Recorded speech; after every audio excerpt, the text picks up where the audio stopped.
안녕하세요. 저에게는 아주 특별한 자식이 있는데요.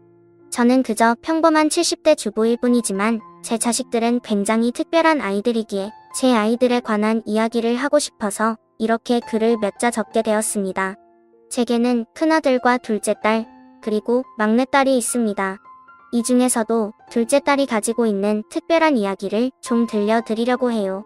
하지만 그 전에 이 아이가 있기 전과 후에 우리 가족에게 어떤 일들이 있었는지 먼저 설명을 드려야 할 것 같습니다. 먼저 저희 부부 이야기로 시작해 볼게요. 남편과 저는 회사에서 만난 사내 커플이었어요. 그 당시 저는 사회생활을 그 회사에서 처음 하는 거라 긴장도 많이 했었고 부족한 게 많았는데요. 그런 제가 회사 생활에 잘 적응할 수 있도록 물심양면으로 도와준 사람이 바로 제 사수였던 남편이었죠. 정말로 남편은 사수 중에서도 특급 사수였어요. 그때 저와 같이 회사에 들어갔던 동기들 중에 저처럼 좋은 사수를 만난 친구들은 없었거든요. 그래서 저와 제 남편은 처음에는 신입과 사수로서 굉장히 좋은 관계를 유지했어요. 그러다 어느 정도 시간이 흐른 뒤에 연애를 하다가 결혼까지 꼴이나 케이스였죠. 그렇게 저는 시어머니와 서방님을 만나게 되었어요. 두 분은 처음 봤을 때부터 인상이 너무 선하고 좋으셨는데 실제로도 절 진심으로 반겨주셨답니다. 그래서 저는 남들이 말하는 시집살이 같은 것도 없었어요. 그저 남편과 알콩달콩 잘 지내며 결혼한 지 1년 만에 바로 아들을 출산했고 3년 뒤에는 딸도 낳게 되었죠. 저희 부부가 이렇게 순조롭게 아이를 낳고 결혼 생활을 하고 있는 동안 서방님에게도 설레는 일이 생기게 되었답니다. 그건 바로 동서를 만난 일이었어요. 그 당시에 서방님은 프랜차이즈 치킨집을 하고 있었는데 동서가 서방님들 가게에서 일을 하다가 만나게 되었다더군요. 서방님과 동서가 둘이 손을 잡고 인사를 드리러 왔을 때가 아직도 눈에 선해요. 얼마나 잘 어울리는 부부였는지 모릅니다. 둘 다 선남선녀가 따로 없었죠. 그날 저희 시어머니도 동서를 얼마나 예뻐하셨는지 몰라요. 어머니, 안녕하세요. 어머, 이렇게나 고운 아이가 오다니. 첫째 며느리도 이렇게 참한 아이가 들어오더니 둘째 며느리도 마찬가지구나. 어쩜 이리도 예쁠까. 한눈에 봐도 시어머니가 동서를 예뻐하는 게 보이자 서방님은 말 그대로 입이 귀에 걸려 있었죠. 엄마, 내가 말했잖아. 진짜 착하고 예쁜 사람이라고. 아마 같이 지내다 보면 더 많이 좋아하게 될걸. 서방님이 어찌나 잘 웃는지 저와 제 남편은 그 모습을 보고 장난을 칠 수밖에 없었답니다. 어머, 도련님, 광대가 날아가겠어요. 너무 올라간 거 아니에요? 그러니까 말이야. 아주 입술 찢어지겠다. 찢어지겠어. 여보, 그냥 지금부터 서방님이라고 불러드려. 저 녀석 얼굴 보니 머릿속으로는 이미 결혼식도 다 마치고 신혼여행까지 간 것 같은데. 아유, 서방님. 동서 그만 좀 보세요. 닳겠어요. 닳겠어. 그렇게 두 사람이 결혼식을 올리고 그 이후에 행복하게 잘 살았다면 얼마나 좋았을까요? 하지만 안타깝게도 저희 집안에는 자꾸만 행복을 앗아가는 도둑이 들락거리는 것 같았어요. 그만큼 너무나 많은 불행이 닥쳐왔기 때문이었죠. 동서네가 결혼식을 올린 지 얼마 안 되어 서방님이 운영하던 가게는 형편이 많이 어려워지기 시작했어요. 그렇게 된 가장 결정적인 이유는 그 프랜차이즈 기업 자체가 운영난이 오고 다른 대기업들에게 자리를 많이 뺏겨서였다고 해요. 그래서 서방님은 결국 장사를 접게 되었고 급한 대로 일용직을 전전하게 되고 말았어요. 마침 또 동서가 결혼 1년 만에 딸아이를 출산한 직후에 또 둘째를 임신하게 되면서 서방님이 느끼셨을 부담감은 더 컸던 것 같습니다. 그런데 얼마 지나지 않아 충격적인 소식이 들려왔어요. 그 성실하고 착했던 서방님이 사망하셨다는 겁니다. 그날 서방님은 도로 포장 작업에 투입되어 일을 하고 있었는데 그만 달려오던 졸음운전 차량에 치이고 말았던 것이었죠. 사고 소식을 접한 저희 가족은 정말 헐레벌떡 병원으로 뛰어갔어요. 먼저 도착해 있던 동서는 봉긋하게 불러온 배를 안고 우느라 정신이 없었죠. 그때 동서는 임신 5개월 차라 배가 어느 정도 나오고 있는 상태였거든요. 우리 남편이, 왜 그렇게 착한 우리 남편이, 누가 우리 남편을, 우리 아기 아빠 얼굴도 못 보고, 우리 남편, 아기 얼굴도 못 보고 이렇게 가면 어떡해. 우리 남편 불쌍해서 어떡해. 우리 남편 불쌍한 우리 남편 우린 이제 어떻게 살라고. 우리 애기들이랑 난 어떻게 살라고. 여보 동서가 정신을 못 차리고 오열하고 있을 때 옆에서 큰 조카는 제 엄마를 따라 빽빽 울고 있었어요. 일단 저는 아이를 안아들고 잠시 복도로 나가 눈물을 삼키며 달랬고 남편 역시 얼굴이 창백해진 채로 장례 수속을 밟는 등 일처리를 도왔어요.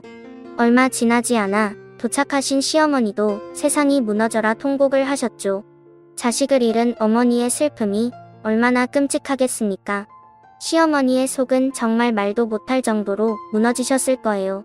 장례가 모두 끝나고 시어머니도 동서도 한동안 식사도 못하고 슬픔에서 헤어나오지 못했습니다. 그래서 저희 부부가 일부러 다 같이 모이는 자리도 만들고 주말에는 바깥바람도 쐬게 하는 등 노력을 했죠. 그나마 시어머니께서는 점차 생활력을 되찾으시는 것 같았어요. 문제는 동서였죠. 가뜩이나 임산부가 그런 큰 충격을 받게 되니 온 가족들은 동서 걱정이 이만저만이 아니었습니다. 특히 제가 옆에서 볼 때는 동서는 웃어도 그 웃음이 텅 비고 공허해 보여서 얼마나 불안했는지 몰라요. 원래는 굉장히 밝고 명랑하던 사람이었는데 말입니다. 혹시라도 애 엄마가 이상한 생각이라도 할까봐 저는 그게 너무 걱정되더라고요. 그래서 제가 거의 매일같이 연락하고 틈만 나면 찾아가는 등 계속 신경을 썼어요. 마침 그때는 제가 주부로 생활하던 때여서서 동서네 집에 찾아가기가 편하기도 했고요. 동서, 오늘 날이 너무 좋아. 우리 이불 빨래 한번 하자. 내가 이따 오후에 넘어갈게. 동서 지금 집에 있어? 그럼 이리로 올래? 이번에 옆집에서 사과 한 박스를 받았는데 너무 달고 맛있지 뭐야. 와서 좀 가져가. 온 김에 밥도 먹고 가고. 동서 지금 집이지? 나 오늘 미역국을 끓였는데 양이 너무 많아 좀 가져다 줄게. 지금 출발한다. 그렇게 도착하면 동서는 반갑다며 웃기도 하고 딸 아이 키우느라 힘들다는 얘기도 하고 가끔은 남편이 보고 싶다며 울기도 했지만 조금씩 마음의 병이 나아가고 있었어요.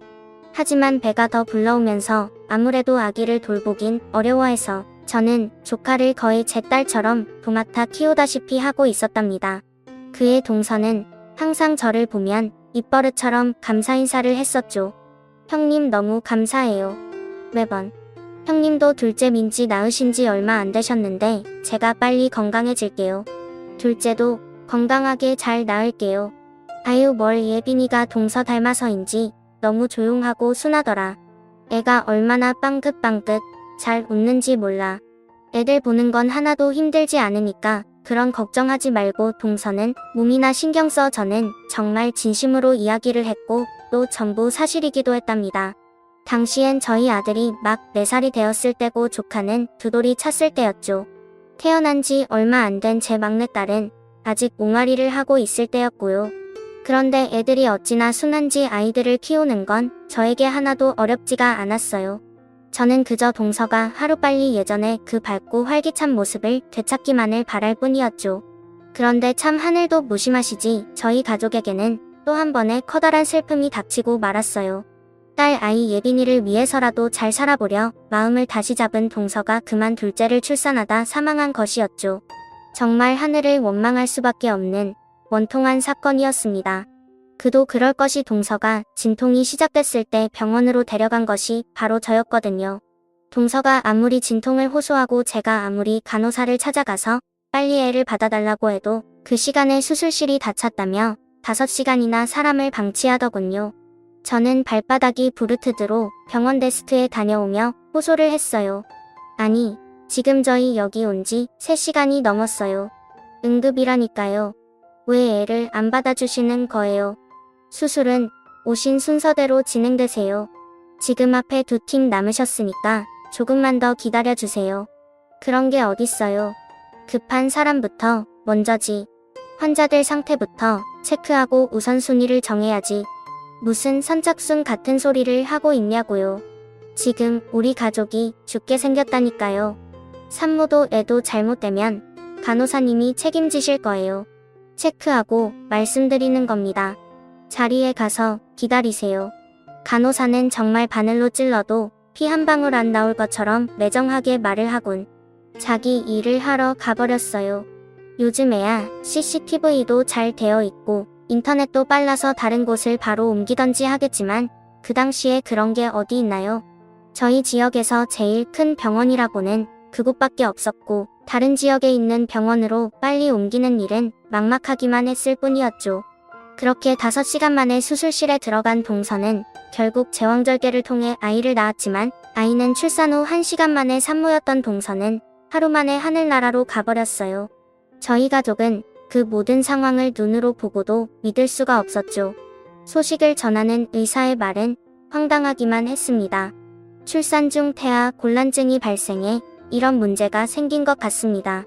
저는 기가 차서 쏘아붙였죠. 그게 무슨 말이에요? 태아랑 산모 모두 건강했다고요?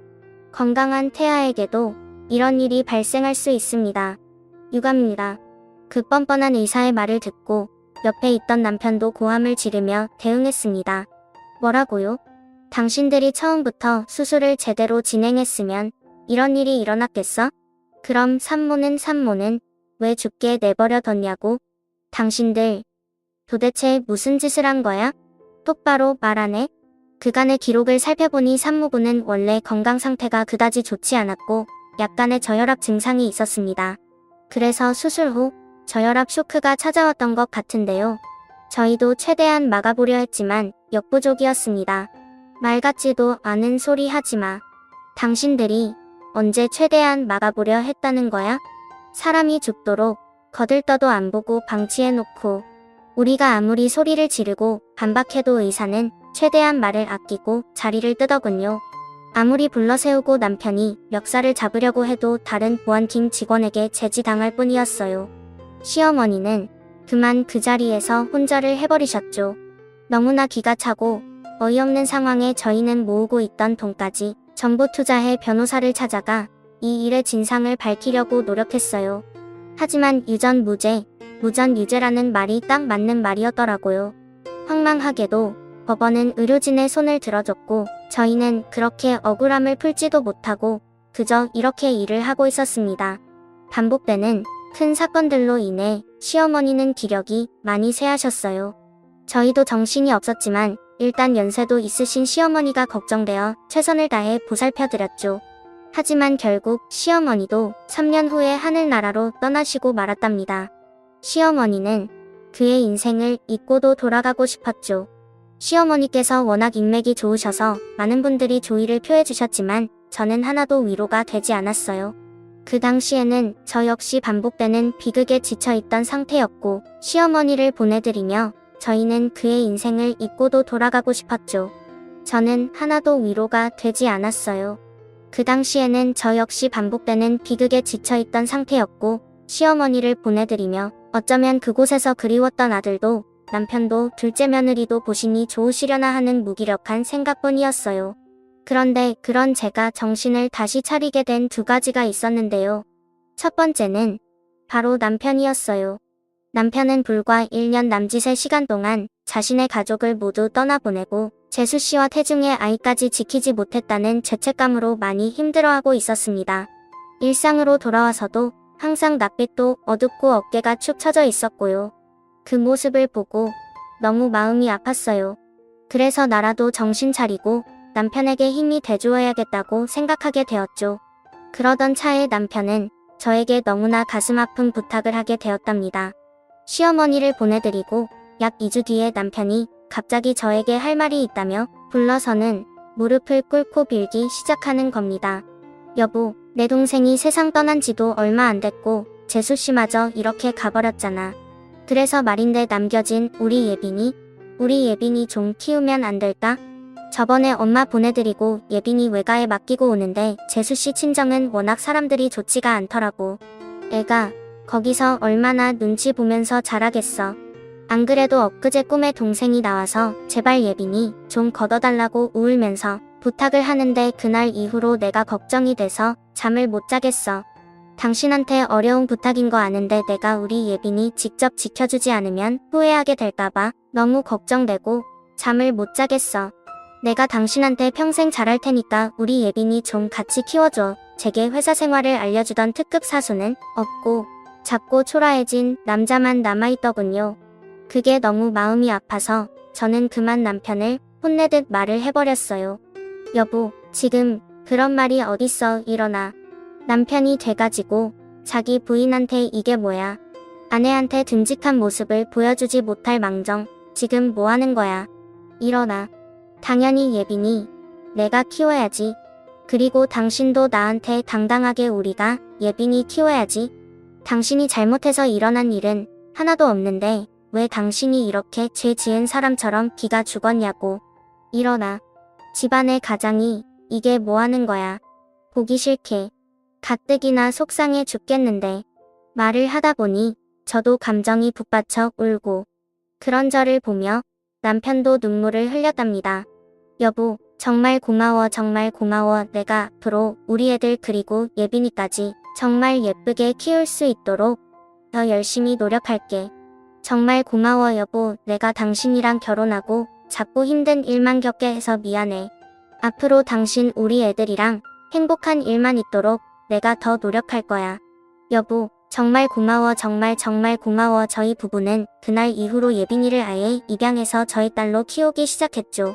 예빈이는 얼마나 예쁘게 잘 자라주었는지 몰라요. 제 엄마를 닮아 곱기도 하고 제 아빠도 닮아 착하고 성실하기까지 했답니다. 그 성실함으로 공부를 하니 매번 성적이 잘 나올 수밖에 없었죠. 그런데 그 성적이 잘 나오지 않아서 예빈이의 성적이 잘 나오지 않았어요. 매번 성적이 잘 나올 수밖에 없었죠. 예빈이를 키우는 일은 저에게는 항상 기쁨이었어요.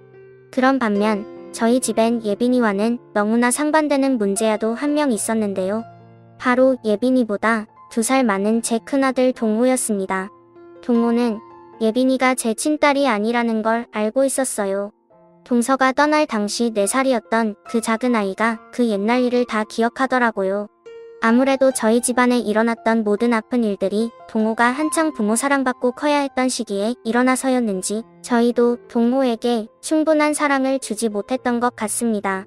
나중에 생활이 좀 안정되고 나서 그제라도 아이들을 더 살뜰히 챙기려 노력하긴 했는데 예빈이까지 포함해서 균등하게 대하려고 했던 게 아들 동호에게는 맞지 않았던 모양이에요. 동호는 유치원을 다닐 때부터 예빈이에 대한 식의 질투를 늘 가지고 있었는데요. 동호가 자주 예빈이 내 친동생도 아닌데 라는 말을 툭툭 내뱉곤 했습니다.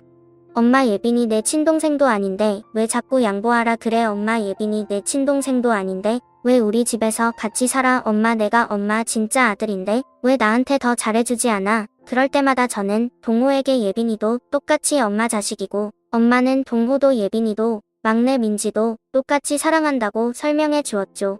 하지만 동호의 엇나간 마음은 쉽게 돌아오지 않는 것 같았어요.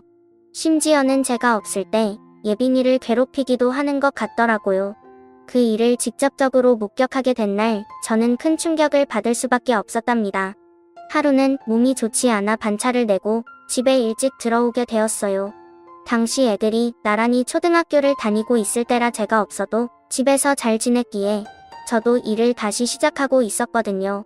그런데 제가 집 안으로 들어오자 큰아들 동호가 예빈이에게 포근한 마음을 가지고 그때만 해도 아직 조그만 어린애에 불과했는데도 미움이 가득한 말을 하길래 정말 깜짝 놀랐어요. 야, 너 진짜 우리 가족도 아니면서 왜 자꾸 여기서 사냐고. 너 빨리 어디든 안 나가? 나가라고. 넌 여기 있을 게 아니라 보육원이나 고아원 같은 데 가야 돼. 너 고아원이 뭔지 알아? 보육원 같은 거 들어봤지? 빨리 나가서 넌 그리로 들어가.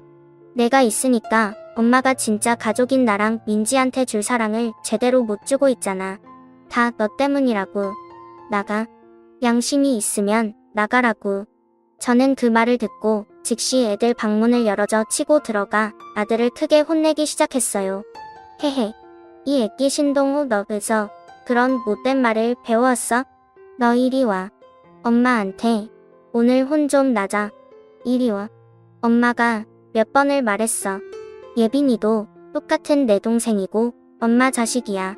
너 학교에서 동생 때리면 된다고 배웠어? 안 된다고 배웠어? 너 이리 안 와? 안 되겠다. 엄마 해철이 가지고 와야겠어. 너 이리 와. 내가 뭘 잘못했다는 거야? 내가 틀린 말 했어? 엄마는 왜 자꾸 얘가 왜 내 동생이라는 거야? 제가 우리 집에서 양심도 없이 자꾸 똑같은 취급 받으려고 하잖아. 엄마는 진짜 자식인 우리를 더 좋아해야지. 왜 자꾸 쟤만 좋아하냐고. 엄마가 왜 자꾸 우리 집에서 양심도 없이 똑같은 취급 받으려고 하잖아. 엄마는 진짜 자식인 우리를 더 좋아해야지. 왜 자꾸 쟤만 좋아하냐고. 너 지금 그게 무슨 말이야? 저는 그날 아이들을 키우면서 처음으로 해처리를 들게 되었어요. 나중에 시간이 흐른 뒤에도 이날 일이 많이 생각이 나더군요. 어쩌면 제가 그날 해처리를 들지 않고 동호를 보듬어줘서 했나 하는 후회가 들었어요. 그런데 그 당시에는 저도 아이가 그런 얘기를 하니 너무 당황스럽고 아무리 설명해줘도 엇나가기만 하는 아들을 보며 속이 상했던 것 같아요. 그리고 또 하나, 그날은 아들 동호의 말도 놀라웠지만 더욱 충격적인 말을 예빈이에게서 듣기도 했어요. 그래서 예빈이에게도 처음으로 큰 화를 낸 날이기도 했고요. 그래서 동호를 더 신경을 못 써줬던 것 같네요. 글쎄, 예빈이가 제가 동호를 막 혼내고 있을 때 뭐라고 했는지 아세요? 죄송해요, 엄마. 오빠랑 싸워서 죄송해요. 엄마, 저버리지 마세요. 저 앞으로 오빠가 아무리 뭐라 그래도 가만히 있을게요. 막내 민지한테도 잘할게요. 제발 저버리지 마세요. 저 정말 이 집에서 조용히 지내기만 할게요. 밥도 조금 먹고 용돈도 안 받을게요. 제발 엄마, 큰엄마, 저버리지 말아주세요. 네. 예빈이 입에서 큰엄마라는 호칭이 나왔을 때 얼마나 제 억장이 무너지던지요. 저는 깜짝 놀랐어요. 단순히 자신이 좀 다르구나가 아니라 예빈이도 정확히 자신에게 일어났던 일들을 다 알고 있었다는 걸 이날 처음 알게 되었죠. 아무리 제 뱃속으로 낳은 아이가 아니라도 예빈이는 피덩이였을 때부터 제가 키웠던 누가 뭐래도 제 딸이었는데 말입니다.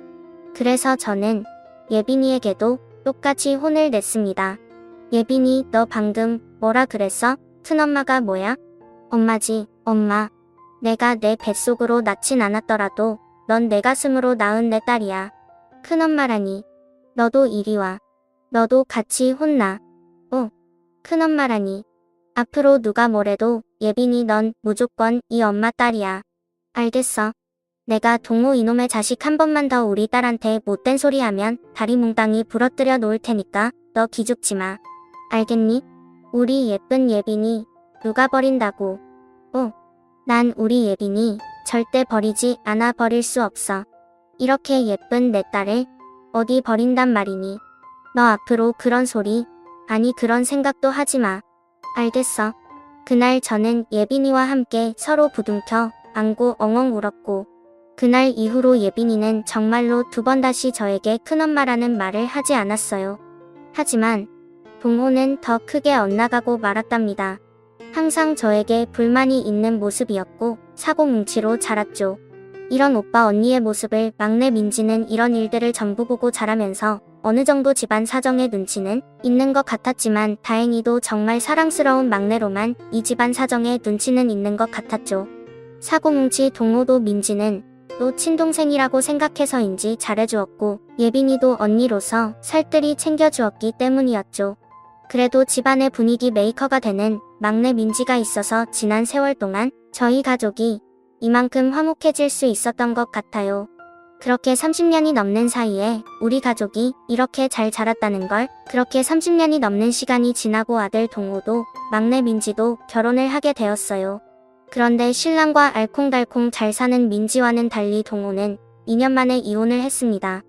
동호는 커가면서 하도 저희에게 말도 안 하고 소통을 잘 안 해서인지 저희는 이혼하게 된 이유도 잘 몰랐어요. 어쩌다 전화가 왔을 때 물어봐도 불같이 성만 낼 뿐 속 시원히 대답을 해주지 않았죠. 아니, 그렇게 된 이유가 있을 거 아니야. 이혼이 말이 쉽지. 그런 일이 일어났으면 엄마한테 얘기도 좀 해주고 그래야지. 그냥 딸랑 이혼해서 이 한마디로 연을 끊으라는 게 말이 되니? 그럼 이미 도장 찍은 걸 어쩌라고. 그리고 나 아직 29이야.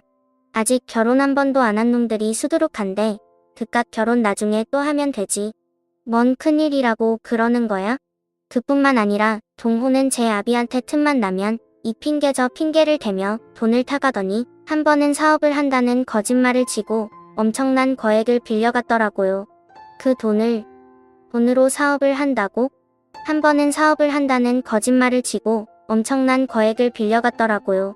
그리고 그 이후에는 연락이 거의 끊기다시피 되어버렸어요. 제가 그 전부터 남편에게 동호한테 자꾸 쉽게 돈 주지 말자고 애버릇 더 안 좋아지는 것 같다고 얘기를 했는데도 바보같이 착한 남편은 그래도 사내놈이 어디 나가서 괜히 기죽고 그러면 될 일도 안 되고 그러는 거야 라면서 자꾸만 돈을 퍼주다가 벌어진 일이었죠. 저희의 생활 형편은 그렇게 자꾸만 밑바닥으로 가라앉고 있었어요. 그러던 차에 또 한 번 저희 가정에는 큰 비극이 찾아오게 되었어요. 어느 날 일을 마치고 돌아온 남편이 자꾸만 발바닥이 저리다고 통증을 호소하는 겁니다. 그때는 그게 큰 병인 줄 모르고 그냥 발 마사지를 열심히 하거나 따뜻한 물로 조격을 하기만 했는데 이게 날이 갈수록 더 심해지더군요.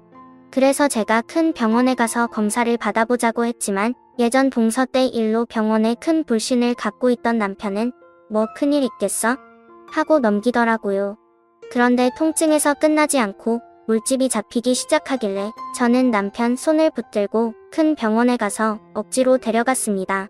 그리고 검사를 진행해봤는데 결과는 충격적이었죠. 의사 입에서 나오는 말은 도저히 믿을 수가 없었어요. 아버님, 당뇨가 이렇게 심하신데 왜 이제야 병원에 오신 겁니까? 지금 발바닥에 피가 통하지 않아 통증이 생기시는 거예요. 당뇨 합병증이시고요.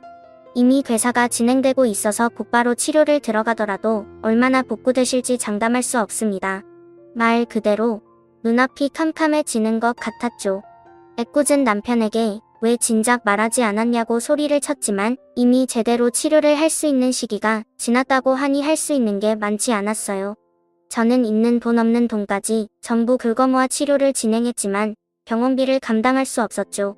그래서 병원에 가서 치료를 진행했지만 병원비를 감당할 수 없었고 결국 남편은 오른쪽 발을 절단하고 의족을 찰 수밖에 없었답니다. 이 소식을 듣고 저희 두 딸 예빈이와 민지는 어떻게든 도움을 주려고 했지만 결국 의족을 찬 아버지를 보고 굉장히 슬퍼했죠. 하지만 인생사 세옹지 마라고 했던가요? 당시 로스쿨을 다니고 있던 예빈이는 더욱 도끼를 품고 공부를 열심히 하기 시작했어요. 그리고 로스쿨을 마치고 나서 뒤이어 한 번의 변호사 시험까지 붙어버리는 기염을 토했고요. 안 그래도 예빈이는 어렸을 때부터 줄곧 변호사가 되겠다는 꿈을 가지고 있었는데 그 이유는 바로 자신의 생모가 의료진 부주의로 사망했음에도 불구하고 제대로 된 보상도 받지 못하고 법정 싸움에서 지고 말았다는 이야기를 알게 되었기 때문이었답니다. 그래서 예빈이는 항상 입버릇처럼 제게 말하곤 했어요. 저는 꼭 변호사가 돼서 억울한 일을 당하는 사람들을 도와주는 일을 할 거예요. 의료사건을 전문적으로 맡는 변호사가 있대요. 변호사도 다 각자의 분야를 정해야 한다는데 저는 이미 정했어요. 그래, 우리 딸. 나이고 기특해라. 그래서 이렇게 열심히 공부했구나. 엄마가 늘 응원할게. 그랬던 우리 예빈이가 변호사 시험 결과가 나오는 날 저희 집으로 와서 안겨올 때 얼마나 감격스러웠는지 모릅니다. 예빈이는 울먹거리면서 저희에게 합격 소식을 알려왔어요. 그동안 밤늦게까지 공부하며 고생했던 예빈이의 노력이 빛을 발하게 되었다니 정말 날아갈 정도로 기뻤죠. 얼마 지나지 않아 예빈이는 변호사 사무실에 취직해서 일을 하기 시작했답니다. 예전부터 본인이 얘기해왔던 의료사고를 전문으로 다루는 변호사가 된 것이죠. 그런 우리 딸이 얼마나 뿌듯하고 자랑스러웠는지. 그뿐만 아니라 예빈이는 3년 후에 또 다른 기쁜 소식을 제게 가져다 주었어요. 바로 결혼할 사람이 생겼다는 것이었죠. 안녕하세요. 어머님 아버님 박창진이라고 합니다. 아이고 어서와요. 세상에 변호사 양반이라더니 인물도 펀치라고 반가워요. 예빈이가 데려온 사위는 예빈이보다 7살 많은 변호사 선배였는데요. 같은 로스쿨 선수로서는 예빈이가 이렇게 잘 지내셨다고 합니다. 같은 로스쿨 선후배로서 만남을 이어오다가 연인 사이로 발전한 모양이었습니다. 한눈에 봐도 너무나 잘 어울리는 한상이었고 그렇게 둘은 결혼을 하게 되었죠. 결혼식 혼주석에는 남편과 제가 나란히 앉았어요. 남편은 의족을 최대한 가리기 위해 일부러 안쪽에 자리했고요. 그날 예빈이는 하염없이 눈물을 흘렸어요. 특히 제가 있는 쪽으로 오기만 하면 더욱 눈물을 쏟더군요. 양가 부모님께 인사를 올리기 위해 왔다가 제 얼굴은 쳐다도 못 보고 오는 예빈이를 보고 저 역시 하염없이 울었죠. 그때 생각만 하면 아직도 심장이 울렁이고 눈물이 납니다. 시간이 많이 지났는데도 지금 이 글을 쓰고 있는 순간조차 눈물이 앞을 가리네요. 아마 그날의 기억은 평생 제게 잊혀지지 않을 거예요. 눈부신 드레스를 입은 예빈이를 보니까 예빈이를 처음 봤을 때 동서의 품에 안겨있던 갓난아이였을 때랑 제 아빠의 장례식장 한 구석에서 빽빽 울던 때, 그리고 우리 집으로 들어왔을 때 초등학교, 중고등학교 때 그 무수히 많은 순간들이 한순간에 스쳐 지나갔어요. 그리고 그런 순간들을 보내고 지금 이렇게 예쁜 신부가 되었다는 것에 오만 가지 감정이 북받쳐 오르더군요. 아마 예빈이도 마찬가지였을 겁니다. 그래서 그렇게 심하게 눈물을 흘렸겠죠. 우리 둘이 너무 우니까 분위기가 조금 무거워졌는지 사회자가 일부러 장난을 막 치더군요. 아이고, 우리 신부님 그렇게 시집가기 싫으세요? 신부님이 우리 어머니가 너무 좋으신가 보다. 설마 지금 이 결혼 협박당해서 하는 거 아니죠? 예빈이와 저는 그 순간에만 울다 말고 웃었던 기억이 있네요. 그런데 그렇게 예쁘게 결혼한 지 얼마 되지 않았던 어느 날 갑자기 사위가 저와 남편을 찾아왔더라고요. 저희는 말도 없이 찾아온 사위를 보고 어리둥절했죠. 자네 연락도 없이 여기 무슨 일인가? 예빈이랑 무슨 일이 있어? 아닙니다. 어머님, 아버님, 오늘은 제가 두 분께 드릴 말씀이 있어서 온 겁니다. 무슨 말인가? 여기 주소로 한번 가보시겠어요? 이곳으로 가보시면 어머님, 아버님께 특별한 소식이 들려올 겁니다. 뭐 알겠네. 다른 일은 없고? 네, 그게 답니다. 사위는 사람, 좋은 웃음만 지을 뿐 별다른 말을 안 해주더라고요. 그래서 그 다다음 날 예빈이가 우리 집으로 오기로 한 날에 예빈이 차를 타고 그 집 주소에 가봤답니다. 그랬더니 거기에서 무슨 일이 일어났는 줄 아세요? 저희 부부는 정말 놀라 뒤로 자빠질 뻔했어요. 그곳은 서울 한복판이었는데 딱 봐도 외관이 세련되고 깔끔한 아파트가 있는 자리였거든요. 너무나 놀라서 뒷좌석에서 두 눈을 동그랗게 뜨고 있는 저희 부부와 달리 예빈이는 너무나 익숙하게 아파트 지하 주차장을 들어가고 동호수를 정확히 찾아 주차를 하더군요. 여기가 어디니? 아니, 지금 어디로 가는 거야? 엄마, 놀래키지 말고 말 좀 해봐. 올라가면 말씀드릴게요. 일단 따라오세요. 아빠도 어서 오시고요. 그렇게 엘리베이터를 타고 올라간 곳에는 32평짜리 훤한 집이 있었죠. 예빈이는 비밀번호도 척척 누르고 들어가 저희에게 집을 보여주며 말했답니다. 엄마, 아빠, 두 분 사실 집이에요. 가구도 전부 들여놨으니 두 분 오늘부터 바로 여기서 지내시면 돼요. 환하게 웃는 예빈이의 말을 듣고 저희는 어안이 벙벙할 정도로 놀랐어요. 현실 같지가 않았달까요? 그리고 예빈이가 집안 구석구석을 설명해주자 그제서야 정신이 들어 손사래를 쳤습니다. 아이고, 우린 이런 거 못 받는다.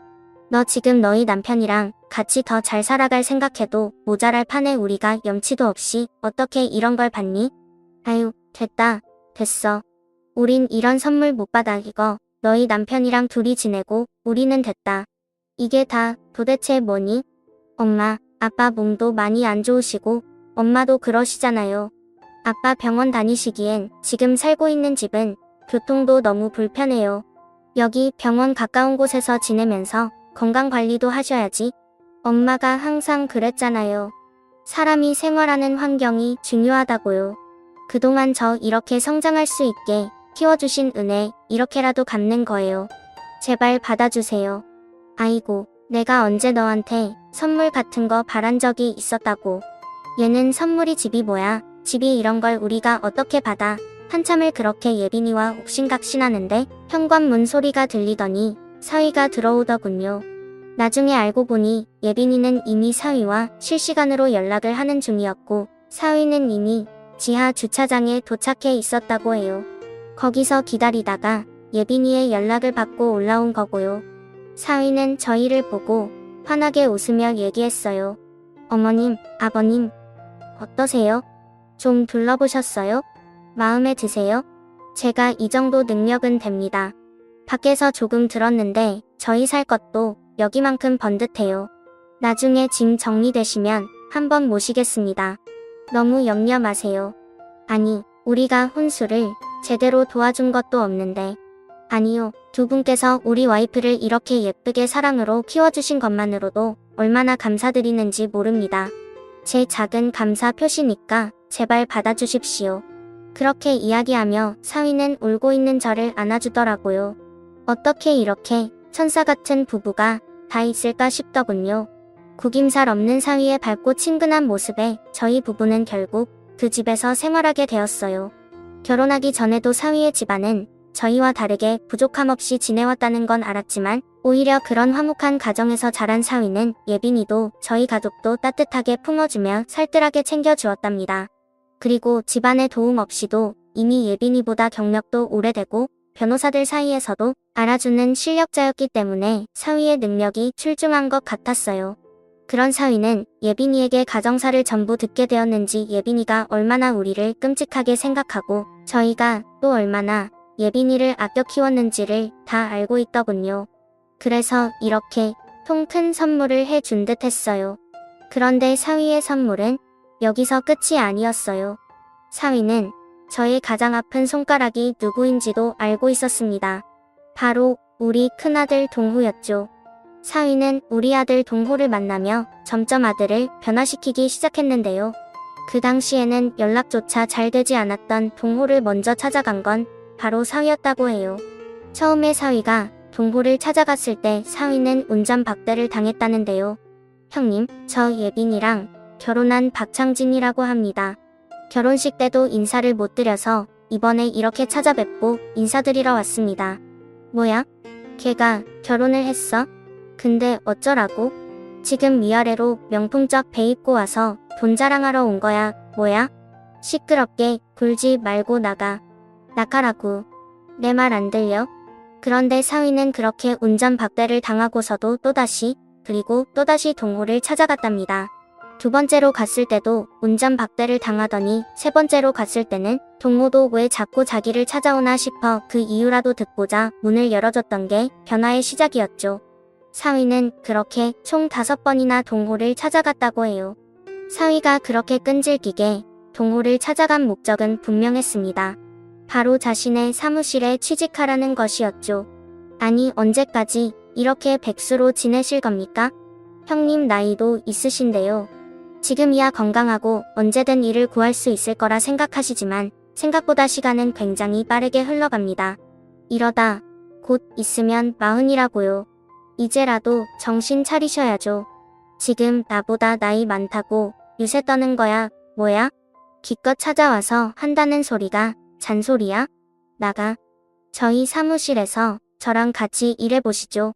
알게 되는 것도 느끼게 되는 것도 많으실 겁니다. 보수도 정직원이랑 똑같이 드릴 테니까 저 한번 믿어보세요.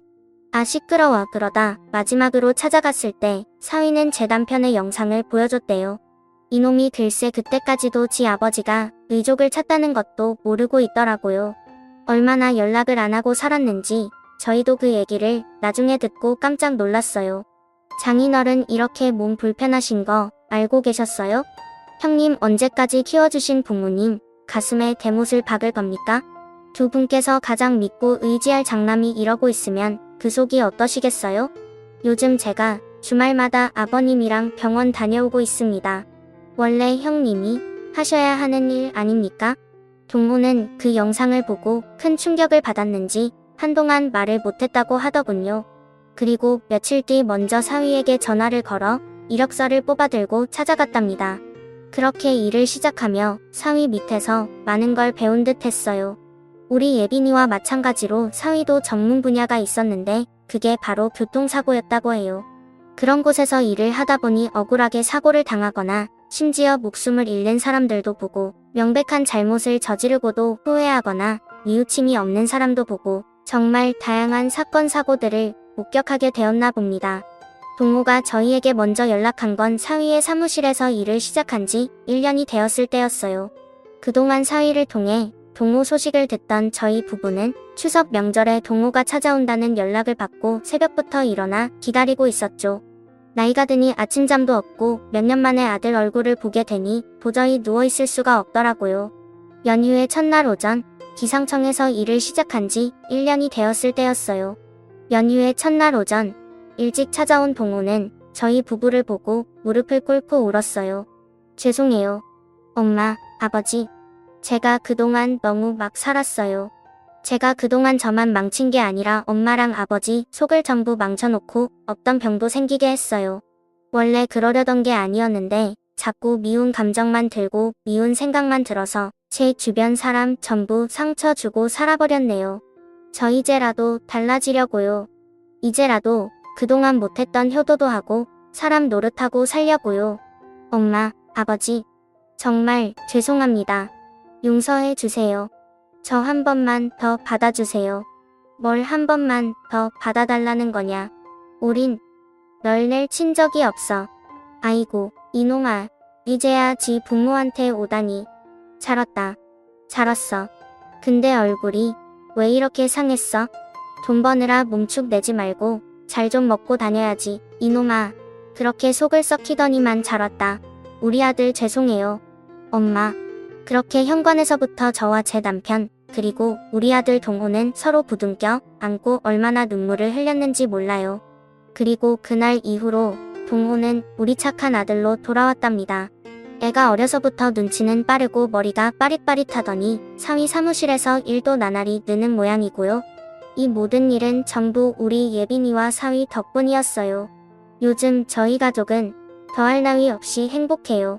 막내딸 민지는 제 아빠를 똑 닮은 건강한 아들을 낳았고 예빈이 역시 지난주에 임신 8주차라며 기쁜 소식을 알려왔답니다. 사위의 사무실은 나날이 번창하고 있고 아들은 일을 제대로 배워서 사무장까지 다는 걸 목표로 열심히 일을 하고 있고 주말마다 찾아와 저희와 함께 시간을 보내고 있답니다. 다다음 주에는 온 가족이 다같이 제주도로 여행을 가기로 해서 설레는 마음으로 기다리고 있고요. 이런 걸 보면 옛날 말이 아주 틀린 건 아닌 것 같아요. 왜 고진감래라는 말이 있잖아요. 이전까지는 저희 가정에 그렇게 가슴 아픈 일들이 폭풍처럼 몰아치더니 요즘에는 그 폭풍이 전부 지나고 화창한 날들만 남았답니다. 그 폭풍 속에 있을 때는 도무지 끝날 것 같지가 않았는데 시간이 많이 흐르고 나니 이제는 제가 직접 제 이야기를 여러분들께 들려드릴 정도로 마음이 많이 단단해지게 되었네요. 참 사람 일이라는 게 뭔지 많은 생각이 드는 오늘입니다. 오늘은 동서의 길이었는데요. 예빈이와 그의 가족이 함께 일을 하고 있답니다. 예빈이와 동서의 빈소를 다녀오면서 그간의 일을 되짚어보다가 글을 쓰게 된 것이 이렇게 길어졌네요. 마지막으로 동서한테 한마디만 남기고 사연을 마무리하도록 하겠습니다. 동서 딸 예빈이가 이렇게 예쁘게 커서 벌써 엄마가 되었어. 서방님처럼 멋있고 착한 사이도 만나고 말이야. 요즘 애들 이렇게 번듯하고 예쁘게 살아가는 모습 보면 얼마나 뿌듯하고 벅찬지 몰라. 그리고 동서 생각이 얼마나 많이 나는지 몰라. 동서, 그동안 하늘에서 다 보고 있었지? 지금도 잘 지켜보고 있지? 그동안 예빈이 키우면서 너희들이 행복했는지 동서가 행복했는지 나도 엄마는 처음이고 그래서 예빈이 내 딸이라고 그렇게 여기며 키웠지만 사실은 마음속으로 동서 몫을 해내야 된다는 부담감도 있었던 게 사실이야. 그래도 동서가 하늘에서 많이 도와준 덕분인지 예빈이가 이렇게 훌륭하게 자라줬지 뭐야. 앞으로도 내가 우리 예빈이, 내 딸 예빈이 끝까지 예뻐해주고 보듬어주며 잘 지켜볼게. 동서는 하늘에서 편히 쉬면서 예쁘게 지켜봐줘. 동서, 나한테 이렇게 예쁜 선물을 주고 가서 정말 고마워. 지금까지 제 이야기를 들어주신 모든 분들께 감사드립니다. 감사합니다.